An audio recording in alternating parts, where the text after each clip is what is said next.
성경이 66권으로 총 되어 있는데 구약 성경이 우리가 아는 대로 39권이고 신약 성경이 27권으로 되어 있습니다.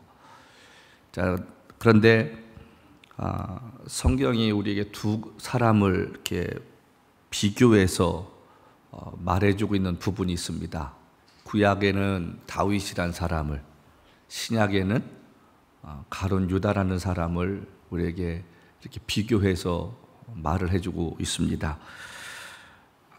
우리가 아는 것처럼 다윗은 처음 하나님을 섬기며 살던 시대는 겸손하고 자기 자신을 낮추는 삶을 살았는데 어느 날 왕이 되어서 전쟁도 이기게 되고 나라가 좀 부강해지니까 하나님을 잃어버리고 하나님의 뜻을 따라 살기보다는 자기 욕심을 내기 시작합니다.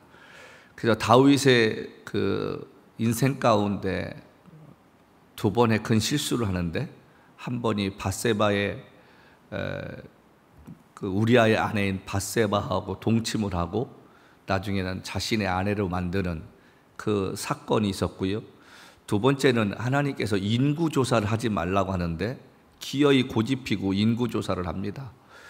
그 인구조사한 게 뭐가 잘못될 수 있느냐라고 생각할 수 있는데, 그 인구조사를 왜 했냐면 인구조사를 통해서 우리나라의 남자가 몇 명이 되고 그 다음에 군사로 모집할 수 있는 사람이 몇 명이 될까 계산적을 하다 보니까, 하나님은 이제까지 이스라엘 백성들을 이끌어 오실 때에 하나님의 능력으로 이끌어 오셨지 그들의 힘과 능력으로 이끌게 하지 않으셨거든요. 그러니까 하나님 뜻을 따라 살기보다는 이제 내가 할 수 있다, 이런 자신감이 들어간 것이 죄라는 것이었습니다. 자, 그럼에도 불구하고 남의 아내를 빼앗아서 자신의 아내로 만드는 그러한 죄악을 저질렀음에도 불구하고 다윗의 자손을 통해서 예수를 낳게 하시는 그 하나님의 은혜가 무엇을 우리에게 알려주냐면, 그 가운데서 다윗같이 흉악하고 세상에 지탄받을 만한 사람일지라도 나단 선지자라는 사람이 가서 잘못을 책망할 때 그것을 듣고 회개할 수 있는 사람이었음을 우리에게 보여주는 것입니다. 그 이야기는 누구든지 이 땅에 살면서 흉악한 죄를 저질렀다 할지라도 예수 그리스도를 통해 십자가의 은혜를 경험하면 과거를 묻지 아니하고 하나님이 그 인생도 받아주신다는 것을 의미하는 것입니다. 자, 그런데 신약에 나오는 이 가룟 유다의 모습은 어떤 모습입니까? 다윗은 나단이 책망할 때에 그 앞에 무릎을 꿇고 우리가 아는 대로 시편 말씀을 통해 베개 입이 젖을 만큼 회개했다는 모습을 말씀해 주고 있는데, 가룟 유다는 예수님을 팔고 양심의 찔림이 있음에도 불구하고 회개하지 아니하고 자기 스스로가 목숨을 걸어 버림을 받았다는 것입니다. 그런데 여러분 궁금하지 않습니까? 예수님을 팔은 그 은 30냥이 도대체 얼마의 가치가 있기에 예수님을 그렇게 팔았을까 궁금하지 않으세요? 어떤 학자가 이게 궁금해가지고 그거를 오늘날 그 시세로 한번 따져봤다는 거예요. 그랬더니 약 12,000불 정도 되는, 그 당시에 노예들이 팔리는 시세 12,000불 정도 되는 가격밖에 안 됐다는 거예요. 그러니까 예수님의 목숨이 12,000불밖에 안 되는 거예요. 우리가 요한복음에 보면 죽었다 살아난 나사로의 여동생 마리아가 예수 앞에 향유를 붓습니다. 근데 그때 가룟 유다가 뭐라고 그래요? 야, 이렇게 아까운 것을 팔아서 남에게 도와주면 얼마나 더 값어치 있느냐, 속으로는 그만 생각을 하고 있으면서도 그 말을 뱉었어요. 그때 이 여인이 부었던 그 향유 값을 또 어떤 사람이 궁금해가지고 조사를 했다는 거예요. 그러면 마리아가 부은 향유 값은 얼마인가? 그랬더니 우리 시세로 요즘으로 따지면 대략 3만 불 정도 된다는 거죠. 그러니까 예수님 몸에 부었던 기름이 3만 불인데 예수님의 목숨값은 12,000불밖에 안 됐다는 거예요. 그 12,000불을 받고자 가룟 유다가 예수님을 팔아 넘겼다는 사실입니다. 그런데 예수님께서 오늘 본문을 통해서 슬픈 이야기를 하십니다. 뭐라고 하시냐면 이렇게 말씀하십니다. 24절에 인자는 자기에 대해 기록된 대로 가거니와 인자를 파는 그 사람에게는 화가 있으리로다. 그 사람은 차라리 태어나지 않았더라면 제게 좋을 뻔하였느니라. 여기 뭐라고 했습니까? 차라리 낳지 않았으면 좋았을 뻔했다. 여러분, 가까운 사람에게 이런 이야기를 들으면 얼마나 슬퍼요? 저 인생은 차라리 안 낳았으면 좋았을 텐데, 저 인생을 낳고 저 부모는 미역국을 드셨을까? 이거는 나와 내 부모를 욕되게 하는 거잖아요. 세상에서 가치가 없는 사람으로 여겨지는 만큼 슬픈 사람들이 어디 있습니까? 근데 중요한 것은 이 자리에 앉아있는 여러분들이나 오늘 인터넷을 통해 이 말씀을 듣는 모든 분들의 인생은 하나님 앞에서 존귀하고 소중한 자로 태어났다는 것입니다. 지금 상황이 어떻든 가졌든 못 가졌든 하나님 보시기에 우리 모두 다가 다 소중한 자들입니다. 부모 입장에서는 내 자식이 많이 배우지 못하고 몸이 건강하지 못하고 다른 사람에 비해서 잘나지는 못했을지라도 그 부모님 눈에 보기에는 이 세상 그 어느 누구보다도 소중한 자녀가 되었다는 사실입니다. 세상에서 제일 못난 사람이 누군지 아십니까? 자기 자신을 사랑할 줄 모르는 사람이에요. 그래서 정말 못난 사람들이 부모 탓하고 가정 탓하고 우리 부모가 조금만 잘났었으면 내가 지금보다 더 좋은 환경 속에서 살아갔을 텐데, 부모님이 나를 조금만 더 도와줬으면 내가 이렇게 살지 않았을 텐데, 자기 스스로 자존감을 낮추는 인생. 여러분, 그런데 가만히 보십시오. 인생 성공하고 지금 세상에서 잘났다고 하시는 그분들 가운데 몇 프로가 부모의 덕을 보고 그 자리에 올랐습니까? 어렵고 힘든 역경 가운데서도 이겨내고 그 환경을 극복해내가고 자기 자신이 노력을 하는 가운데서 그가 그 자리에 오를 수 있었다는 것입니다. 한국에서 자라는 청년들과 미국에서 자라는 청년들의 가장 큰 차이가 뭔지 아십니까? 한국에서 자라는 청년들의 대부분의 생각은요, 부모가 결혼할 때까지 자기를 도와줘야 되고, 결혼할 때 혼수도 다 해줘야 되고, 또 결혼해서도 자식도 돌봐줘야 한다는 그런 의타심이 있다는 거예요.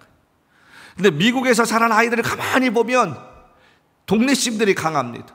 벌써 고등학교 들어가면 아이들이 방학 동안에 아르바이트하고 대학 들어가서는 자신들이 등록금 대출 받아서 그걸 평생 갚아가는 그 마음들, 환경 탓하고 부모 탓하지 말라는 거예요. 이 땅 위에 나라는 존재를 낳아주신 것만 해도 얼마나 감사한 일입니까? 이 땅에 태어나게 하신 부모님과 하나님의 은혜를 잊고 앞으로의 살아가는 것은 우리 책임이라는 거예요. 우리 인생의 그림은 우리가 그려가는 것입니다. 때로는 넘어지기도 하고, 때로는 낙심하기도 하고, 때로는 포기하고 좌절하기도 하는 그 가운데서도 다시 또 일어나서 걸을 수 있는 아름다운 그림을 그려가는 것은 우리의 책임이라는 거예요. 어제 하루 종일 한국 방송에서요, 뉴스 가운데 초점이 되었던 것이 청주 오송 지하차도에 물이 찼던 이야기입니다. 그 오송이라는 지역에는 그 고속철도가 지나가는 역이 하나 있거든요. 근데 그 오송 지하차도에 물이 차가지고 19대의 차가 갇혀 있어서 몇 명이 있는지도 모르고 있는 가운데 치과 의사 한 분이 돌아가셨어요. 그 부모의 가슴이 얼마나 미어지겠습니까? 그 자식을 그 자리에까지 오르게 부모도 나름대로 노력했을 것이고 본인도 노력했을 것이고, 근데 너무도 허무하잖아요. 순식간에 불어난 물로 인해서 여러분, 그 꽃다운 나이에 목숨을 잃어버린 그 자식을 바라보며 오열하는 그 부모의 마음이 어떻겠냔 말입니다. 자식이 결혼해서 내가 자식을 낳아보기 전까지는 부모 심정을 모른다고 하잖아요. 진자리 마른 자리 가라 넣으시며 손발이 다닳도록 고생하시네. 우리가 어머니의 노래를 부르면서도 가슴에 와 닿지 않았는데, 여자 같으면 10개월 동안 아이를 임신했다가 그 아이를 출산해서 그 아이가 말을 하고 걷고 학교에 들어갈 때까지 여러 번 병원도 다니고 힘든 과정을 겪으면서 우리 엄마가 나를 이렇게 길렀구나, 그것이 가슴에 와 닿지 않겠습니까? 그렇게 여러분들을 길러서 오늘 이 자리에 우리가 있다는 것입니다. 그래서 우리는 세상의 그 어떤 것보다도 소중한 존재인 줄로 믿습니다. 이 땅에 태어난 모든 자들이 소중하다면 그 소중한 존재들이 주님 앞에 서는 날 버림받지 않고 주님 앞에 인정받을 수 있는 그 인생들이 돼야 되지 않을까. 우리 성경 창세기부터 요한계시록까지요, 예수님께서 대놓고 저주한 인생은 이 가룟 유다밖에 없습니다.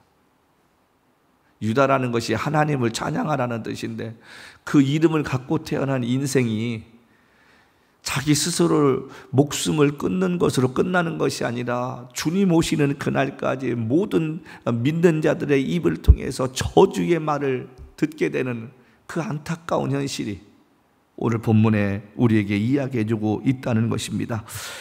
가룟 유다도 한때는 예수님의 제자였다는 것이 자랑스러웠을 것입니다. 예수님께서 그를 어떻게 부르셨는가 성경은 우리에게 말하고 있지 않습니다. 근데 중요한 것은 예수님께서 그를 부르셔서 예수님의 제자로 만들어 주셨는데 무엇이 오늘 그를 죽음의 자리로까지 몰고 가게 됐는가? 그것은 자신의 욕심과 야망 때문이었다는 거예요. 생각해 보십시다. 어느 조직이든 간에 돈을 맡긴다고 한다는 것은 그것은 오너에게 가장 인정받는 사람이고, 두 번째는 똑똑한 사람입니다. 셈법이 빨라야 이것도 맡아서 관리할 수 있는 거지, 아무에게 맡겼다고 그게 관리가 되겠습니까? 그러니까 뒤집어서 얘기하면, 한때는 가룟 유다라는 사람이 예수님의 12 제자 중에서 예수님 보시기에 그래도 이런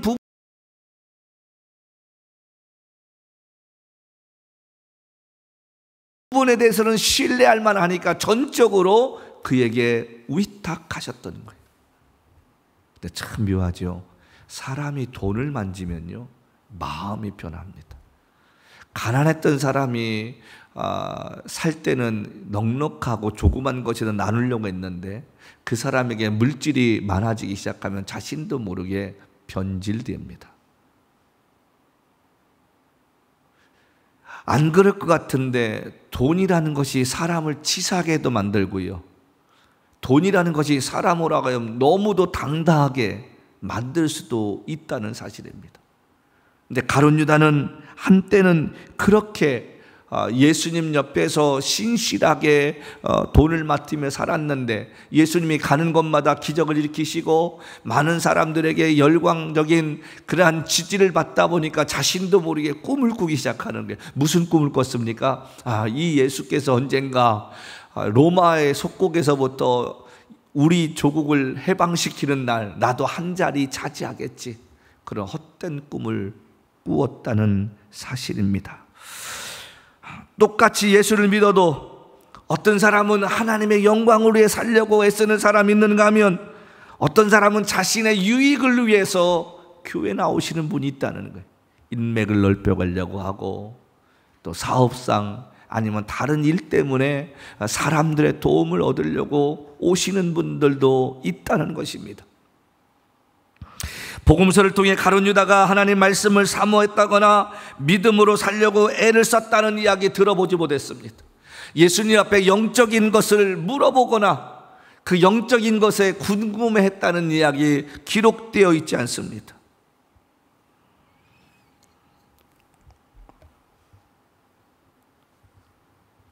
중요한 것은 주님께서 몇 번이고 가룟 유다가 마음을 바로잡지 못할 때 말씀을 해주시고 경고를 해주셨다는 거예요. 오늘 이 말씀은 예수님이 이제 십자가에 죽기 위해서 잡히시기 전날 저녁에 결론적으로 그렇게 말씀을 해주시는 거예요. 근데 얼마나 여러분 지금 가룟 유다의 모습이 뻔뻔합니까? 여기 함께 보십시다. 우리가 읽은 21절 말씀에 그들이 먹을 때에 이르시되 내가 진실로 너희에게 이르노니 너희 중에 한 사람이 나를 팔리라. 12명의 제자들이 있는데 예수께서 지금 이 말씀하시는 거예요. 너희 중에 한 사람이 나를 팔리라 했더니 그들이 몹시 근심하여 각각 여짜오되 주여 나는 아니지요. 대답하여 이르시되 나와 함께 그릇에 손을 넣는 그가 나를 팔리라. 그러니까 12명의 제자들이 주님 저는 아니지 않습니까? 저는 예수님 팔려고 하는 거 아니지 않습니까? 자 그렇게 얘기하는데 예수께서 딱 쐐기를 박는데 뭐냐면 그가 나를 팔리라. 자 그런데 그때 25절 말씀에 예수를 파는 유다가 대답하여 이르되 랍비여 나는 아니지요. 대답하시되 내가 말하였도다 하시니라. 요한복음 말씀에는 뭐라고 말씀하십니까? 네가 행하고자 하는 것을 가서 행하라. 제자들은 그 말씀을 듣고 나가버린 가룟 유다를 보면서 오늘 6월절 준비를 위해서 더 뭔가가 필요해서 유다가 무엇인가 사러 가겠지라고 생각했을 것입니다. 설마 가룟 유다가 예수님을 팔겠어? 아무도 의심하지 않았습니다. 근데 스승 예수를 바라보면서 나는 아니지요 라고 이야기하는 그 가룟 유다의 뻔뻔함이 어디서 옵니까? 자신의 야망이 너무도 가득 차다 보니까 하나님의 말씀이 들리지가 않는 거예요. 세상에서요, 저도 한번 무너져 보니까 사람이 무너질 때는 옆에서 아무리 이야기해도 들리지가 않아요.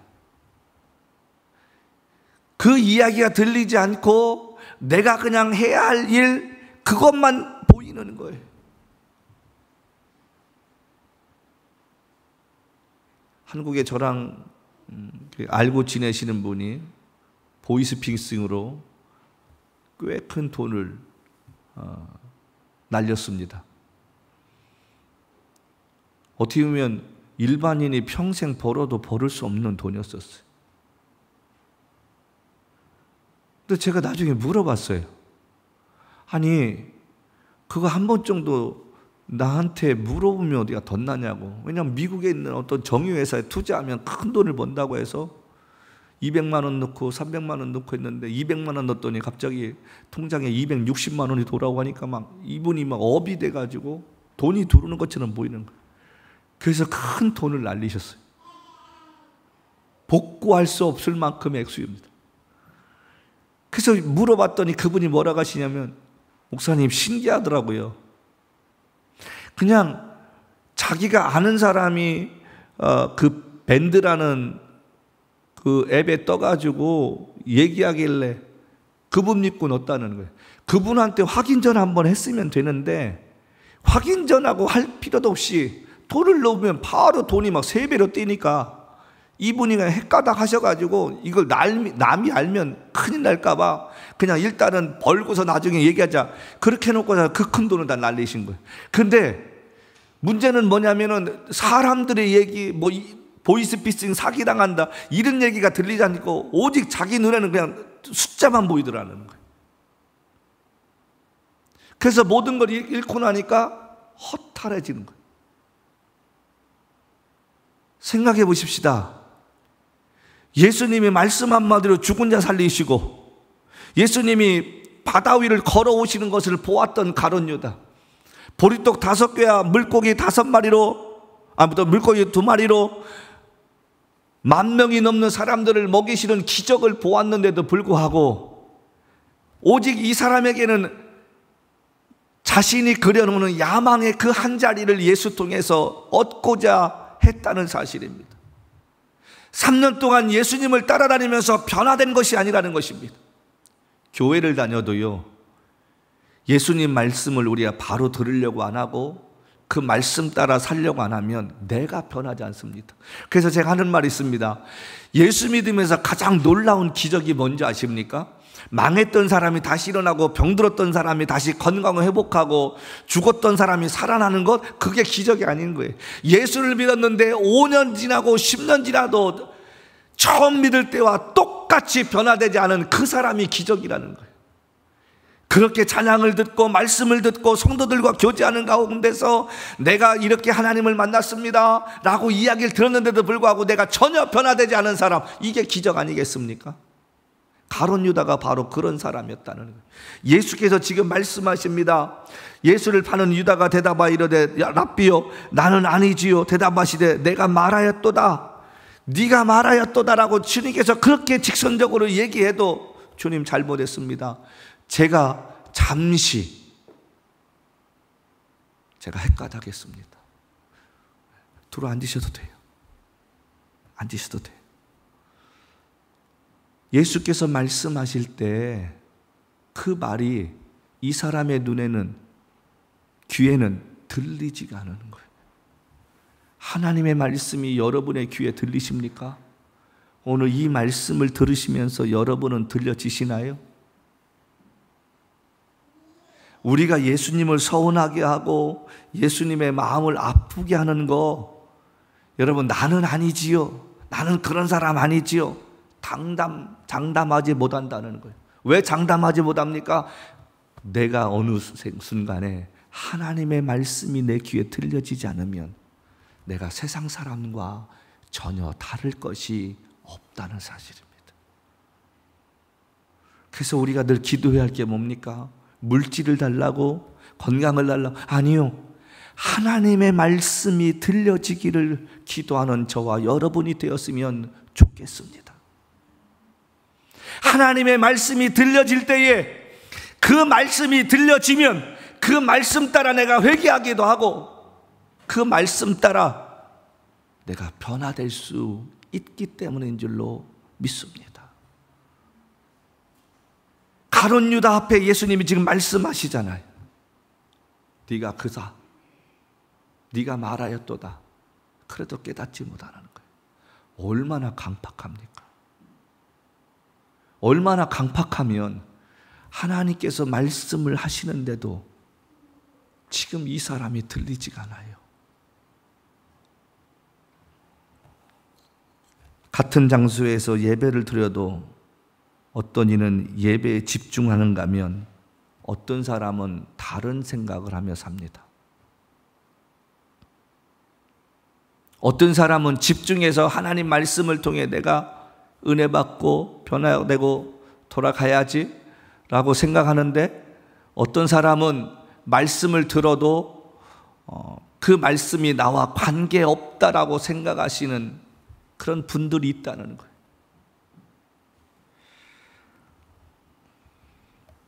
사람들에게 버림받으면 언젠가 오해에 풀리게 되면 다시 회복할 수 있습니다. 그러나 하나님께 버림받으면 다시는 그 사람은 회복되기 어렵다는 것입니다. 가룟 유다가 이 순간에 이 말씀을 듣고 회개하고, 주님, 제가 헛된 것에 마음을 두었나이다, 내가 잘못했습니다, 회개했다면 그도 주님 앞에 쓰임받을 수 있는 또 다른 하나님의 사람이 되었을지도 모릅니다. 근데 가룟 유다에게 있어서 그 기회를 그는 버렸다는 것입니다.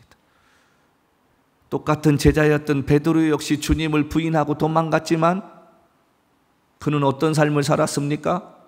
나가서 통곡하고 다시 주님 앞에 돌아올 수 있는 용기를 내었다는 것입니다.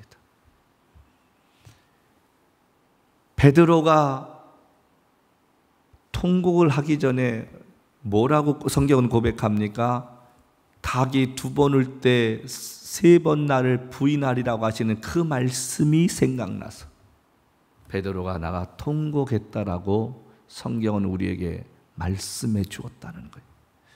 그렇다면 이 아침에 예배드리는 여러분의 마음 가운데 날마다 하나님의 말씀이 들려져야 우리가 바른 생각, 또 바른 행동, 바른 목표를 향해서 나아갈 수 있다는 것입니다.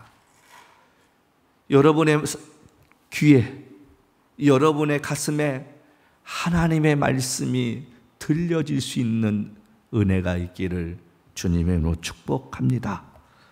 예수님께서 말씀하셨습니다. 부름받은 자는 많아도 택함받은 자는 적을 것이다. 무슨 말씀입니까?